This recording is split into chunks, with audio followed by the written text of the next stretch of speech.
Hello, everyone. Welcome back to Only Football. Big midweek. The top four race just keeps on twisting and turning, and I thought you were saying big midweek because of the announcement today, but it's also Ten Hag. Well, cheers! I'll cheers to that. Yeah. We'll cheers to Ten Hag. You got your wish, as I said. It's been a bad season, but you got exactly what you wanted. Back in November, like October, after Liverpool, basically, really. You got your scouter, Ragnick. Yeah. And now you got your coach. Yeah, well, we'll see what happens with Ragnick. Just because, a few weeks ago, it came out that his consultancy role is going to be Reviewed. 6 hours a week.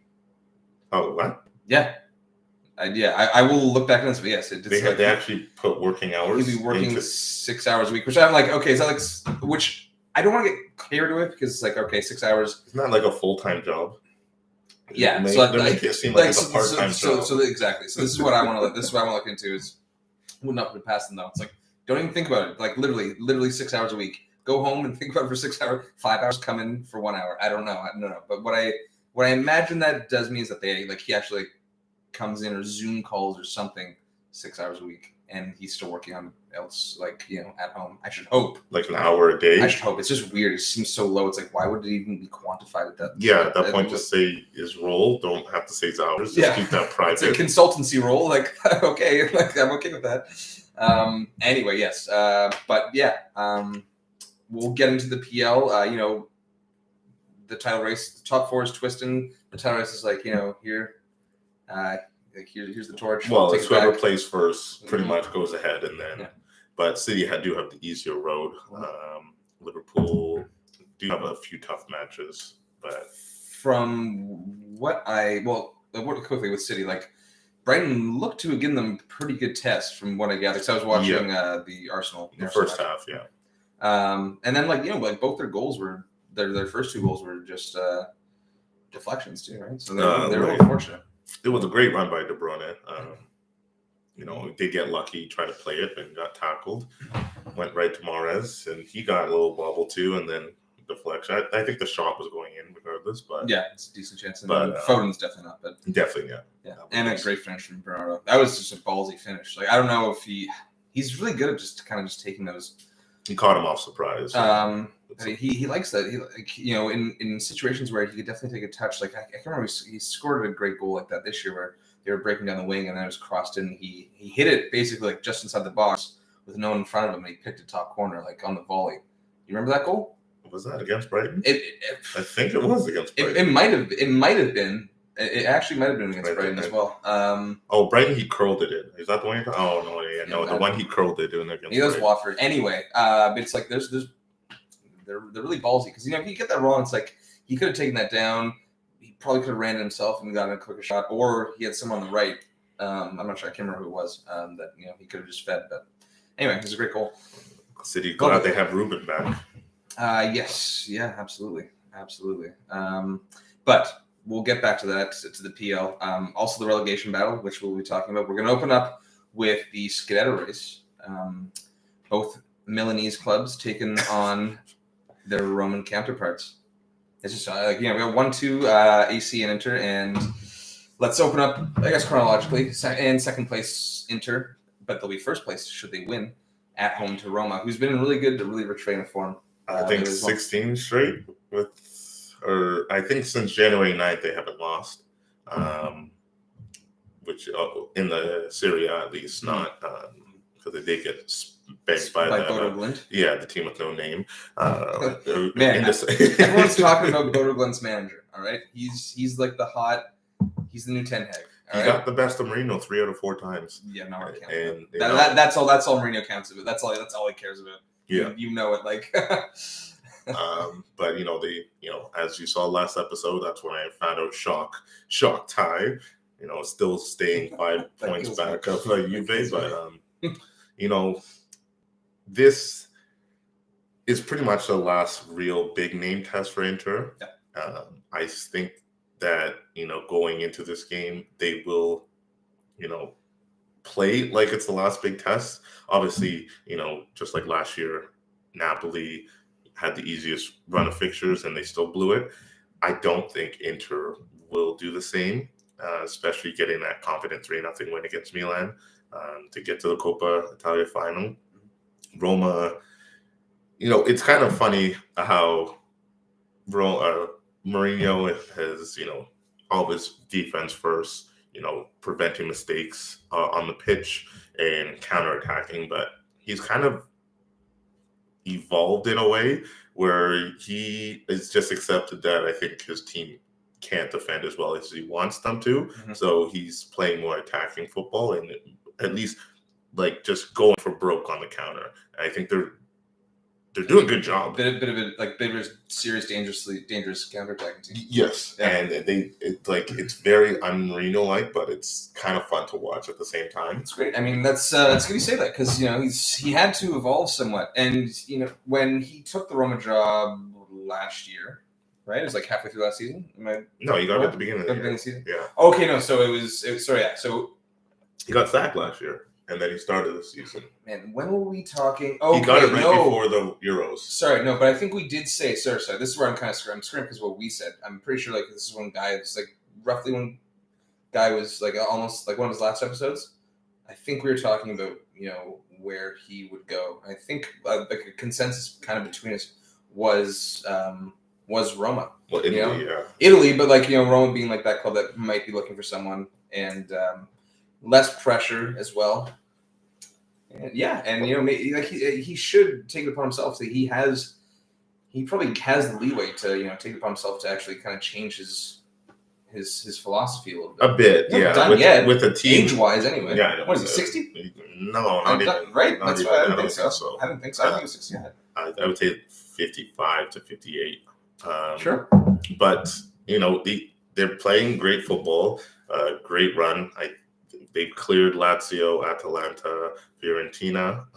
They're still in the mix of them, but they've kind of separated themselves. Mm-hmm. And you know what? They could knock on the door for fourth place. Obviously, I'm still worried. If they lost to Napoli, I would have been a bit less worried. It's just a point, but we could have gained points out of getting a tie. But I do think they will be undermanned against Inter. They're not. Everyone's pretty healthy in this match except for Zaniolo, who's of course injured again. Yeah, he just got injured. He just got injured, but how long is he really going to last for? That's the thing. I think you guys look at Zaniolo. Yep, I know. He's a great player, but honestly, you can't take that chance on him. It's just why replace Dybala with Zaniolo. Absolutely, absolutely. He's even more injury prone than just give Dybala a contract if you're going to replace him with Zaniolo. For sure, just get someone else. But I don't know. I just don't. I see.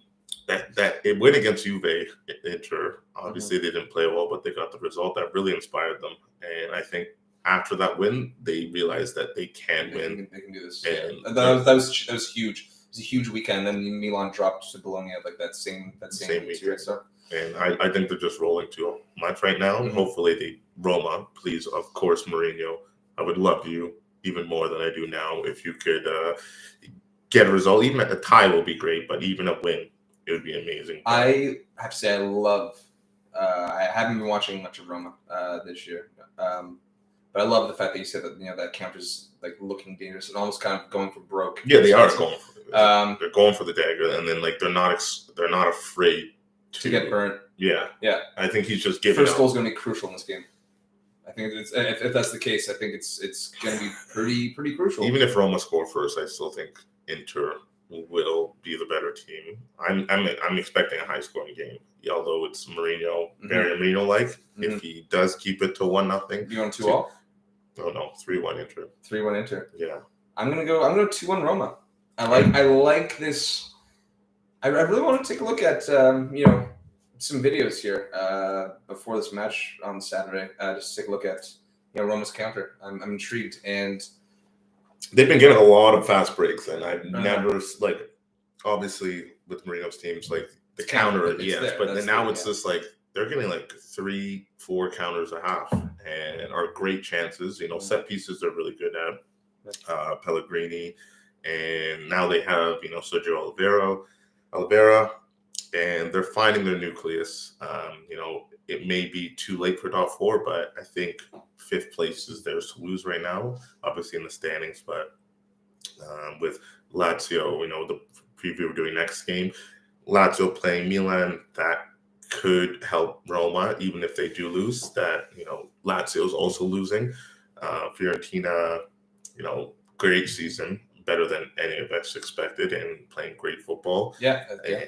But I don't think they're right there yet. Maybe next year they can get Europa League. Mm-hmm. But I think it's Roma to lose. Yeah, sorry, Conference League, whatever. I'm saying next year they can get Europa League. Yeah, sure. Yeah. I mean, Atalanta's really struggling right now. They're struggling at home, which is all season though. I know, it's been all season, but it's like still they haven't figured it out. Yeah, it's up. They should just wear their away jerseys at home. I don't know. Maybe that will help.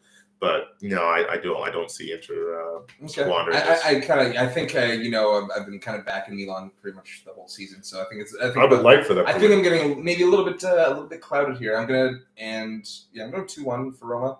I like the fact that the onus obviously will be on Inter. Inter can get a draw though. If Inter was, if Roma was, Inter can just get a draw as well. And they'll be tied on points, or they'll be 3 back with a game in hand. Okay, right. So. I mean, that's enough. What's the goal differential? I imagine I'll check it out. But Inter's got to be more, right? That has to be there. Goals. So you take a draw with that, and it's it's 29 plus for Milan and 43 for Inter. So they have that. Technically, they're 3.5 points back right now. No, but it's a tiebreak for Serie A. Is it head-to-head? Yeah. Oh, head-to-head. I know. Spain and Italy have head-to-head. Well, that's what it should be. All the other leagues have. I understand the other point. I always thought that head-to-head was the best tiebreaker. I would choose that, but I understand the goals because it's what you did against the other teams throughout the year. So makes a difference. Winning 2-0 and 3-0. So that Milan has it then. They have a tie and a win, right? Yeah. Okay. Well, yeah. So I guess they gotta go winning. I mean, unless if they change it for this season, but Serie A and pardon us for not knowing for sure. La Liga and Serie A have always been head to head. We'll look into that. And we could a little later. And as for Milan, their road form's actually been great. They've been struggling to find the net. Yeah. They finally bagged 2 against Genoa last week. As we said, and like I said, almost the 20 minutes against Inter on Tuesday. But they looked threatening enough. They had the better chances against Inter, and I thought, obviously losing 3-0, you can never say you're the better team. But in the first half, they had chances to put away, and they didn't. Came back to haunt them. Inter capitalized on their 2 chances at beginning half and end of half. What was the second goal? It was Latoro in the 40th. Yeah. So beginning of half and end of half, that's where they conceded, and that's the worst time to concede. Anyhow, for them, it's now strictly they want silverware. It's solely this. Yeah. It's solely this. As Zlatan has said, Zlatan's out until mid-end of May now too. He got picked up a head injury or something. Really? Head injury? I don't know. I just saw it mid-May. He's getting older. Big. I know he's getting older. It'd just be good to you just want that around. I'm not saying you start him. Giroud's been solid. He's younger. He's definitely got to start. But just nice to have as an option. The big loss, though, is Rebic. Is he done for the year? No, but I think he's out for a few weeks, two weeks. He wasn't starting, but he was starting to get back into it. He was a few sub, but he was one of the first subs off the bench, and slowly getting to start games again. But you know what they've been most of the season without him. He missed a few. The thing is that I always want that option with Salamakers. Salamakers? You love him. I don't mind him. But he's the quality. It's that type of quality, and I don't want to go into the guy. I thought it was an odd signing when they made it in the first place. I forget which Belgian team they got him from. It might have been Ghent. Well, he rinsed them in the preseason, or was it? But it was a loan. They just kind of picked him up. He wasn't even torching the Belgian league. I don't know what. He had a good end of 2 years ago. He had his moments for sure, and then he just kind of pulled the wool over their eyes a little bit, but. I'm not really trying to go on the guy. I just don't think he's good enough. And I feel like that's the type of player where it's you need a difference to be made down the stretch. Game's tied.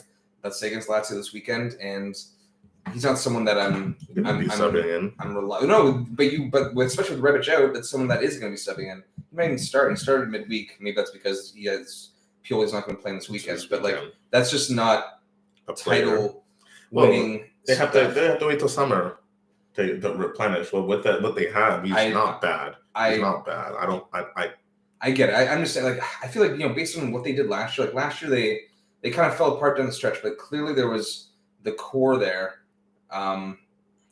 What did they really do last time? They brought in Magnon. And they signed Tomori yeah, off the loan, and then that's pretty much it. They didn't really. That's just it. It's like to me, this wasn't enough. It's like, and you had the intent last year. Like it's like, okay, this year it's like we've been out in the wilderness for a decade, but last year we really actually got it together, and we made a push. And then they almost rested on their laurels in a weird way. Money saving, right? But I think this maybe this summer they'll spend the cash, but who could they get realistically? Could they pull one over Inter and get Lukaku? No, kidding about that. I don't know. But honestly, I don't. I know you are, but I think wouldn't surprise you if you went there. No. I just think like the likes of Giroud, and then get like a younger, cheaper striker, get into the continent, scout around Europe. It doesn't have to be in Italian. It doesn't be a big name. Develop. Yeah, I honestly like a Jonathan David. That'd be a good signing for them. I think that'd be a good sign. I think that's some around that level is what they should be aiming for the striker. But I think they need another winger, and defender as well. Yeah, they definitely need another center back. Romagnoli's always injured as well. Yep. So I'm gonna go. They've been very good on the road though, and I think there's a bit of a backbone to this team. This Milan team. I said it a bunch of times. Like I really didn't like the Pioli appointment. Originally, they were actually almost bringing in Rangnick before Pioli, I said, pulled the wool over their eyes in like that last half season because I couldn't stand what he did with that Fiorentina team a few years ago. He surprised me, and like the team, there's a good core there. There's a very good core. I really like their midfield. I'm gonna go. The defense there very sound. Yeah, let's keep it tight. I'm gonna go 1-0. I'm gonna go 1-0. Yeah. I'm gonna go 2-1. It's Lazio. It is Lazio. Sorry, they're at home, right? Yes, Lazio's at home. It is Lazio. You're right. They should get a goal, but I think with Milan struggling to find the net, this will be a big game, especially coming off a disappointing. I like it. I'm not crazy about my 1-0 either, to be honest. But I think they should be coming out the gates. Getting an early goal will be big for them, and if they get an early goal, I'm sure they'll get another one. I was going to say 2-1, and then you kind of put 1-0 in my mouth. Oh, I'm sorry. You can change it to 2-1. No, I'll stick to it. Just for parity's sake. Well, it'd be great. I bitched out. I let you. Just I was going 2-1. You spoke. I was alluding to a 1-0 without saying it, and you gave it to me. You know what? I did it to myself. Anyway, huge weekend for the Serie A. Massive. Well, every weekend's a huge weekend. You're right. I'm just saying, like, this is, as you said, like, this is Inter's biggest test on paper. Down the stretch, yeah. Other than that. Milan still have Fiorentina and Sassuolo. Atalanta? I think they're done with Atalanta. No, they're not. They have Fiorentina. Oh, they end the season with Atalanta, don't Sassuolo. And so it's Lazio, Fiorentina, Hellas, who's been pretty good. Atalanta and Sassuolo. It's not looking good. Inter can afford to lose this. They can't afford to lose it because they have that game in hand, but really sticky. It's Inter's to lose. It's Inter's to lose. Wow. Inter, this is their only good match left. Well, you know what? They still have Bologna on the road, and Bologna's. Listen, I'm looking at Hellas, maybe because Hellas is just kind of sandwiched in between all those other tough matchups for. Milan, but honestly, if you're looking at Sassuolo as a potential tricky one for Milan, I would definitely look at Bologna. Bologna's been there's some quality in that team. There's some definite quality in the team. They're on the road for that, but other than that, they just tied Juve on the road, so they should have beat Juve. But Gary Medel lost his head. Gary Medel. He's like that man's like the Wolverine. He's just like short, stocky. Like he has like a badger-like face. He's like a badger to you. He doesn't still play for Chile, right? He might. That's probably might. why they didn't qualify. He actually might. Does he kind of look like a badger? No. You don't think so? No. Do you think David De Gea looks like a llama, like a handsome llama? Just because of the beard, and it's like, well, what was No. This is before. I've always thought this. Handsome llama. Is it just because he's United that you use the word handsome? He's a good guy. Would you just said llama if he wasn't a Man United? No, I will ask you this: does Phil Jones look like a crocodile to you? Oh my God. Okay. You know what? We'll have an animal podcast episode. A funny looking. Okay, those are a few. I've got more, but just chew them. Just chew on it. Gary Medel kind of looks like a badger. David Hale kind of looks like a llama, and Phil Jones kind of looks like a crocodile. Okay. We'll keep that for a special episode. But back to the main point. Bologna, decent squad, and a few players on that team that I think we said, or I've said anyway, either making this summer or one more year there. I was happy that Barrow didn't start, but I know. I was like, why did they start Musa? Because they had Orsolini's okay. Arnautovic scored, so no, they start Arnautovic and Musa all the time. They started Orsolini, who has his moments. 7. Orsolini's he's a moments. He's a straight moments guy, and that can be kind of hard to on a team. Well, hopefully, Bologna can get it done. I don't think they will. Inter should not cruise to the championship, but I would say second last week, they should pretty much have the chance to clinch it. We'll see. Well, Milan they're still in control, kind of. Interesting control if they win that game in hand. No, because Milan. Oh yeah, it'll be 1 point. It'll be 1 point up. Well, Milan's got to dig deep. That's all they have now. That's all they have. So there's it's not like we could just. I was glad they lost to Inter for the Copa. No, so they can. So it's now because they could easily have just taken their foot off the pedal a little bit. Yeah. And we can just focus on the Milan one. Yeah.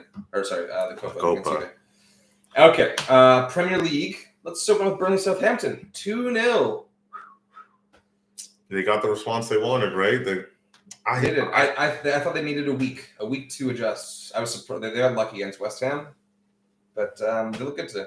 I didn't see the game today. They look very good. I was too busy with work, but I looked at the scoreboard and saw 1-0 and then 2-0. I was like, okay, well, Max is gonna get that score right. What's up? 2-0's like, shut it down, dude. Sorry, go ahead. The relegation battle's back on. It was always on. It was always on. But it was never off for me because I believed in Burnley. And Everton were lucky to get that. Where Charleston could have had a hat trick again. It was one of those games where he was missing everything, and then that one sitter right in front of the box, off his heel, no one around. Wild. It's one of those matches. I know he had one of those matches against Arsenal too, and then he got 2 disallowed goals, and then finally got the third one. Richarlison at Milan, I can see that. You have to get relegated, yeah. You know what? Yeah, I could see that too. Yeah, I could see that too. But kudos to Burnley getting it done. Southampton. Listen, Romeo missed 2. So when we were previewing on Tuesday, I said, I like Burnley. It's like Burnley defend well from set pieces. Losing Ben Mee might be a big thing. And Southampton are poor defending set pieces. Yes. And Burnley can attack it well. Romeo, first 15 minutes, 2 corners, 2 open headers, misses the net both times. I don't know if it's the first 50, but it was twice in the first half for sure. 100%. Could have been a different story. Could have, I don't think it was the first 50. The first one was in the first 5 minutes. Southampton got to a very good start. First 10 minutes, first 7 minutes, and then after that, Burnley just flipped it on. Frederick Forster, 3 massive saves again in the first half. On the rebound off the second one, I don't know how Weghorst hits the post on the header, but he did somehow. That was at 1-0 already. In fact, great game from Forster. Another solid game. I didn't and it was 2-0, so I wasn't locked in for the second half. I didn't see much of him from the second half, but 3 phenomenal saves in the first. I don't know who this Roberts fellow is on Burnley. I don't know. Tyler Roberts? No, that's Leeds. Oh, right. Anyway, great curler for the opening goal. Really good performance. They actually focused in on is it Pace or Gase or Gage? I think it's Pace. Their CEO that I was mentioning on Tuesday. They honed in on him on the camera. I don't know what they were saying, but I'm sure they were saying he's probably making some big calls at the club. Obviously, firing Dyche and trying to be everyone's favorite underdog. They got me. Burnley still got me. They do. Even without Dyche, because you know what the big thing is. You know what the big thing is for me is the fact that they made those 2 exciting signs for Burnley of Cornet and Weghorst. Even though Cornet was before. I want to say ownership. I want to say it's Pace. I'm gonna say it's Pace for now. But even though it was before him, like there does seem to be something going on here, and they looked really good today. And Southampton, they were high. They did. They're just honestly, they're like, if I was a betting man for Southampton games, they would be a stay away team. You never know which team you're going to get out of them. And some days are hot, some days are cold. You know, from what you said, they started off hot and then just went cold. They went cold like relatively early. They did. I think they did have some chances sprinkled throughout. Like I think when I was at 1-0, Romeo did miss that second header again. Burnley right in it again. 1 point back. Everton do have a match in hand. Leicester will probably lose. Yeah, I mean that's going to be they got a big run ahead of them. Yeah. All right, and apparently I was talking to Mike, this hostler today. He said apparently the Spurs? Spurs fan. He said apparently Dele Alli, I think we were mentioning on Tuesday that he has not touched the field in 4 matches. Apparently he came on the 58th and he was key in the revitalization of that match. Oh, well, he got the assist, or maybe he didn't because maybe I think there was a slight touch from Rondon who let it go for Richarlison. Okay. So, but he played he hustled down the ball, that was saved it, and then crossed it in. And Richarlison, worst finish goes in. Yeah. The easy finishes where he should score and misses. The ones where if he connected well, it would have got blocked. But it would have got blocked. But he was late on that. And he scuffed it, and it went side netting. What can you do? Yeah. Fair play. Okay, so we're gonna go on to the preview now. A review. Oh no, so we're going. Pardon me. You're gonna do Arsenal fans like that? The photos are so okay. I was getting on to. I was so excited. It's the preview because we're reviewing Chelsea, Arsenal, and going into Arsenal United. Okay, like Arsenal fans. It's okay. He's trying to do one on you. None of the only FC Arsenal guys listen because I bash Arsenal. No, this is it. What a win!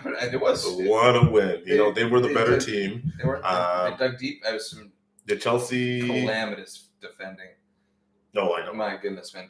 Twice easy. Even the second goal, Smith Rowe's goal, where they bungled around. Well, Chelsea could have made it 2-1 when Arsenal was bungling around their box, and then all the tackling at the edge of Arsenal's box was abysmal. Alonso gets nutmegged. I feel like they caught the body off the ball, and then they just broke on them. It was, man, the 2-goal temper tantrum is back in full effect.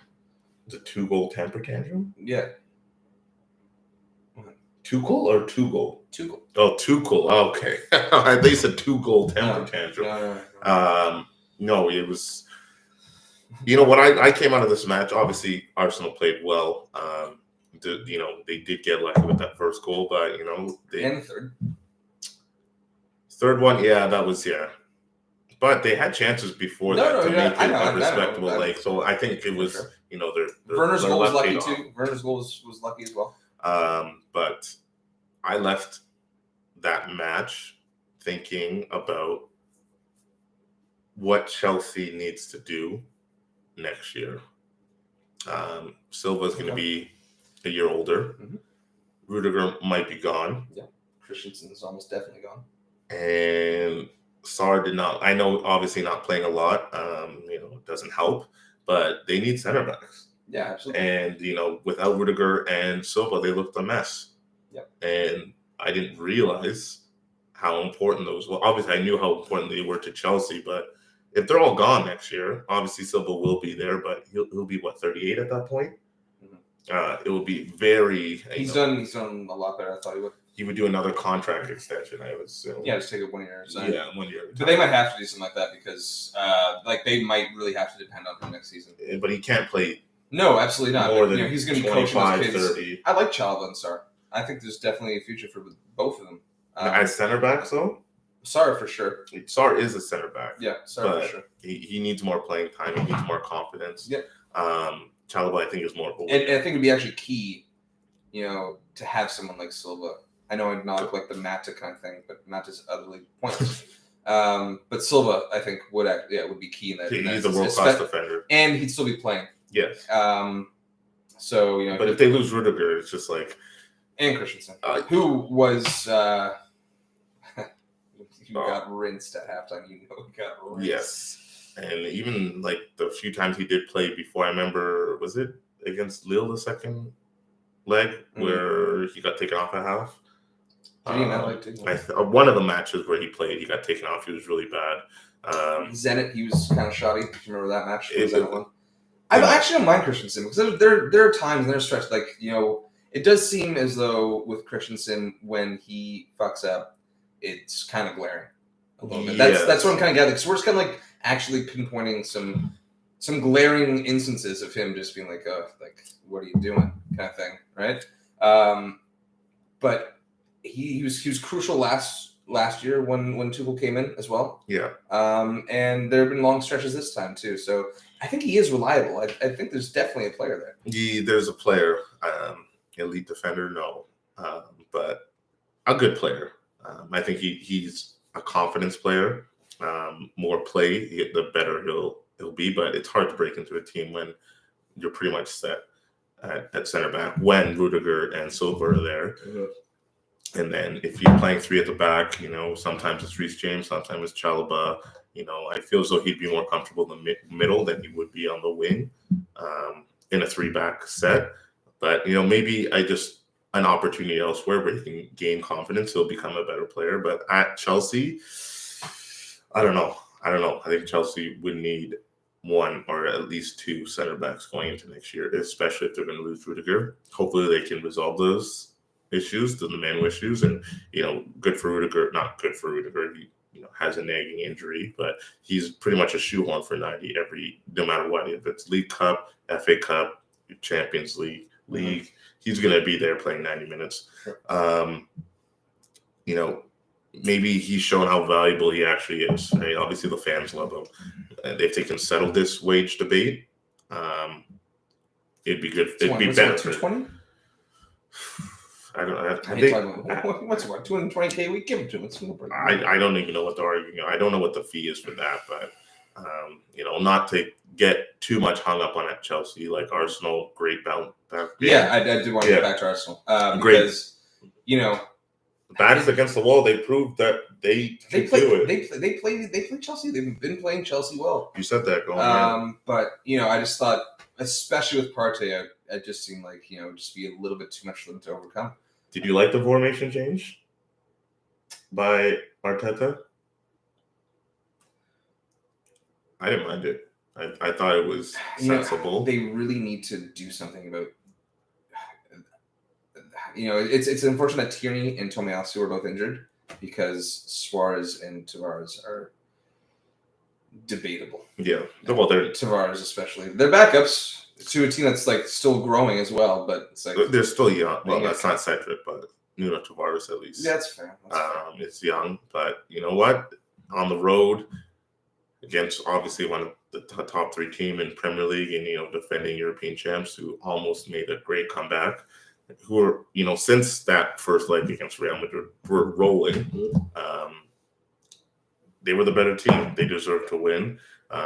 Sure, a few goals were lucky. Chelsea had a lucky goal, but most of the chances were Arsenal. And Chelsea had some bad. I know Smith Rowe, his finish was nice, but he actually had one where he got passed into trouble with like three guys, dribbled out of it, and then curled it wide. And I was like, yes. I was like, well, and there was a few other chances Arsenal could have get that 2-goal lead that they ended up getting late with the penalty, which was, once it was called on the field, it was never being overturned. But smart play by Saka holding Cesar's hand and pulling him in and making him look. That was smart. You have VAR though. I know, but but Cesar's not facing the ball. And wild. He's running into him. It was called a penalty. It was never going to be overturned. That's wild. If it wasn't called a penalty, I wasn't getting hung up on that because it was 3-2 in the night. Like who knows? But like that was. I thought it was shocking. John Moss refereeing that much? It was just because Cesar wasn't looking at the ball and initiated the contact. I guess we're watching the NFL now. Okay, you would have thrown the flag. Just bring the Super League at this point. No, okay. Oh well. But you know what? Actually, I definitely overlooked as a possibility, just to beef up that midfield. It was bringing El Neni. You know, like that's you have that experience anyway. And it was risky when but sometimes he gets called upon, and he used to he puts in be a called shift. upon in big games, and he was a shoehorn in big games. And for a minute when Arteta first came in, yeah, I was like, oh wow, now he's like really kind of getting a second chance here, and it didn't. He's not good enough. Like he's definitely someone who's just not good enough. But we're talking like who's going to fill that spot for them, and it's like Lukonga. we didn't even mention might not be experienced Ready. enough, right? And despite the fact that Elneny hasn't played much for. He's ready for the call at all. Like he's there and he's experienced. So he was prepared. that was I think just to combat that Chelsea midfield was a good call. Let's get on to Arsenal hosting United, which last chance saloon for any of you deluded United fans out there thinking that we actually have a chance at top four. This would definitely be the last chance. This is it, guys. But I think most United fans will go into this saying, let's finish the season strong for not for Ten Hag, but you fans or players? Of course, the fans want us. The players have checked out. Well, then what are we waiting on then? What are the fans? Just to play spoilers. Play spoilers, For dude. Arsenal? Get a Europa League spot. It's not about playing. Like actually get a Europa League spot. At this point, I think you're better off not even playing in Europe next year. I disagree because the more games Ten Hag has, will be beneficial to him. Really? Absolutely, because of course. Well, and you get Conference League. Those are games. Man, get Europa League. At least you can play your young guys. If you get Europa League, you have a chance of winning the Europa League to get Champions League. I don't think we're gonna get top four next season. Maybe we'll see how the summer goes. I'm not getting carried away in that sense. It's definitely a possibility, but I would not. Would the sixth place still get you Europa League? Yes. Okay, yeah, then. I don't know. It's sticky. It's very tough. I don't even think Ronaldo will be back for that game. I think so. No, yeah, I think he was training yesterday. Yesterday. Well, yeah. Hopefully, Yeah, he does like to show against Arsenal. I'll say that. But that's why he scored. Oh, 2 goals. Yeah, they won 2-1 at home. Yeah, 3-2. Was it 3-2? Oh, you're up 2-0 and it's 2-2? No, that's when it was 3-2, wasn't it? Was it 2-1 or 3-2? I thought it was 2-1. When Smith Rowe scored that fake De Gea injury. And then Ronaldo scored 2 goals. I know that for sure, but I don't think there was another goal. I thought it was 2-1. Let's see. It was 3-2. It was Carrick. Yeah, it was 3-2. Fernandez. Oh, that was Carrick's last match? Yep. Well, he played Chelsea too. Yeah. And the Champions League game against Villarreal. Anyway, the team's like on the floor. But you know what? Some players are checked out. Ten Hag is coming in. Who is going to be excited for that? But he's not there now. He's not there now, but he's some of these players you might have been able to kind of trick your mind and say that maybe he's not coming in. I don't you don't really care who's coming in, even though he was coming. They might have been down in tools. Now we're gonna they're gonna be. What are you shaking your head at? I don't think the appointment of Ten Hag has changed the mindset of the players, of some players. I think it'll change it for some. I think for who? Someone.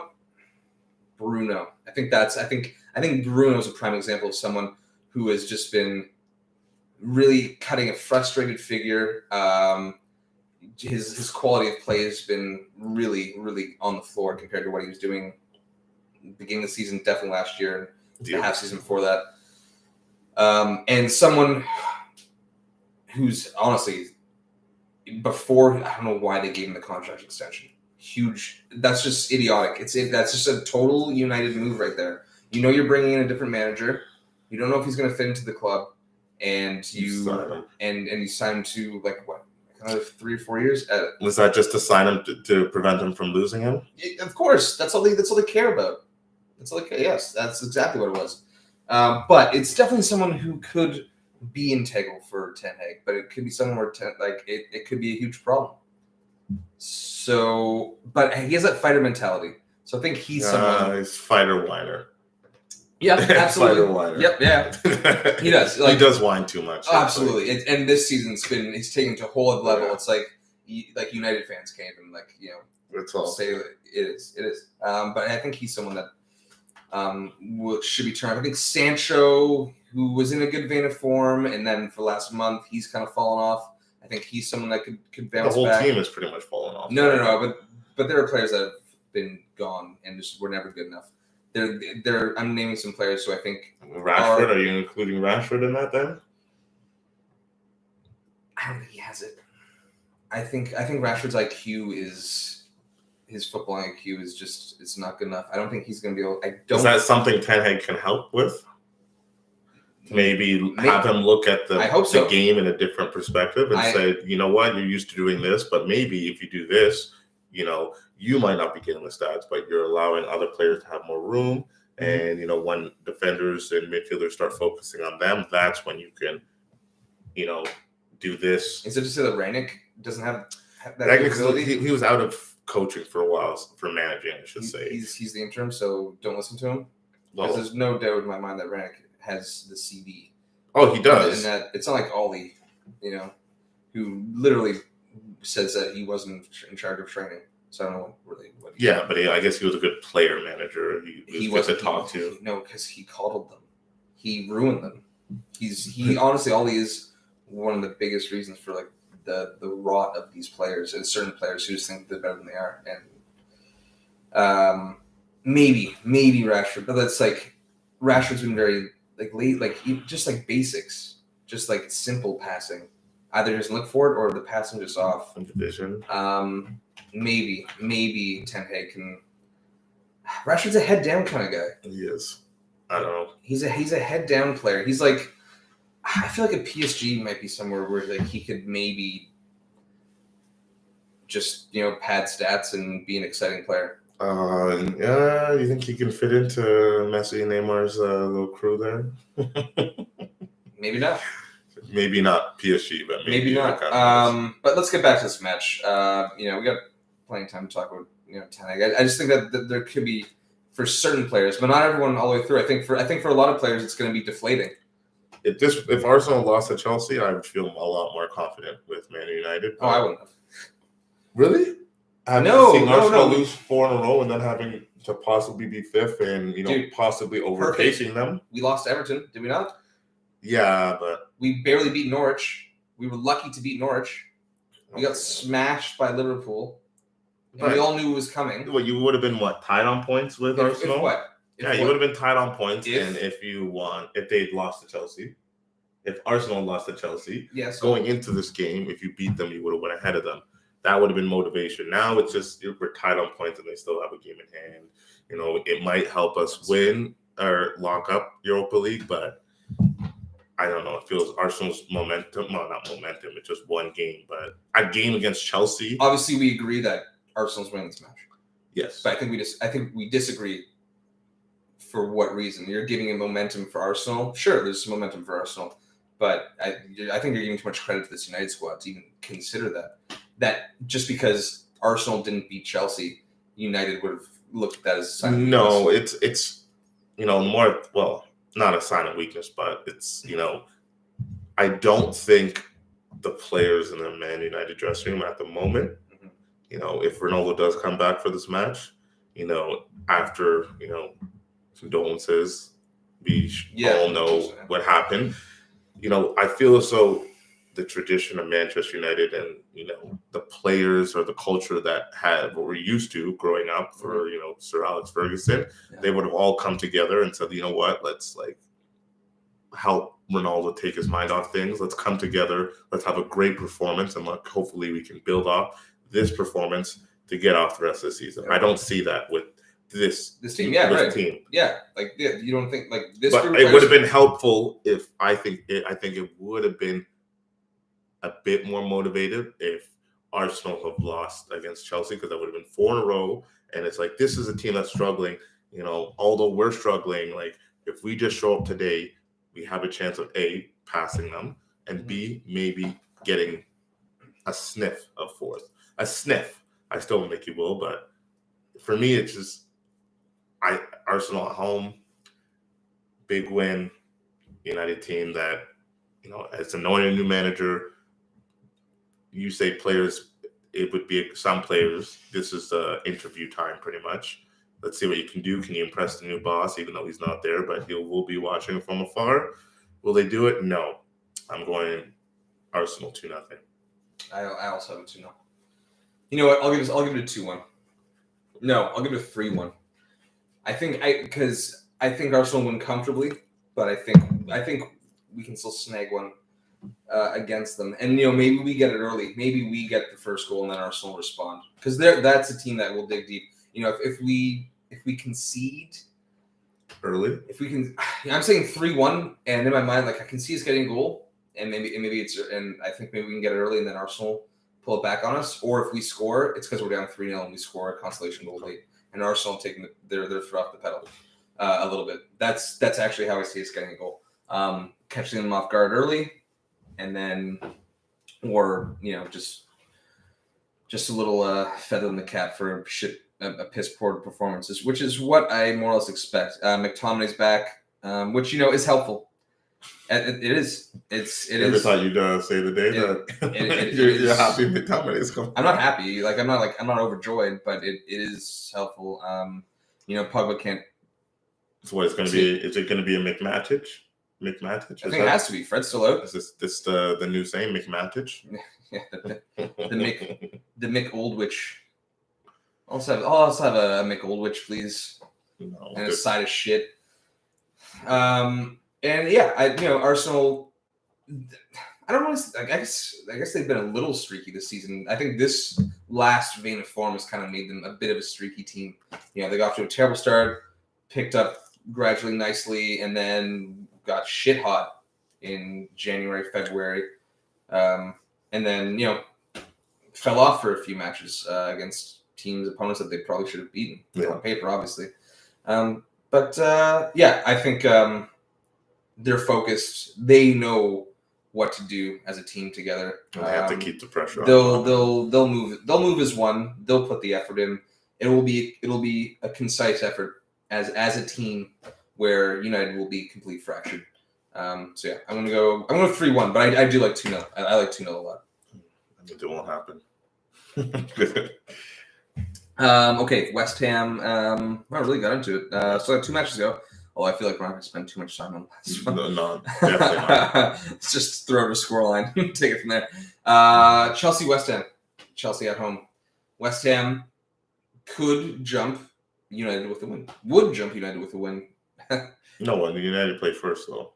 Yeah, they're losing. So yeah, what are you feeling? Because I personally think that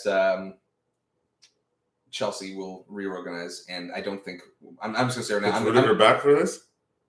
He is a groin injury. I'm not really fussed either way. FPL says groin injury 50%.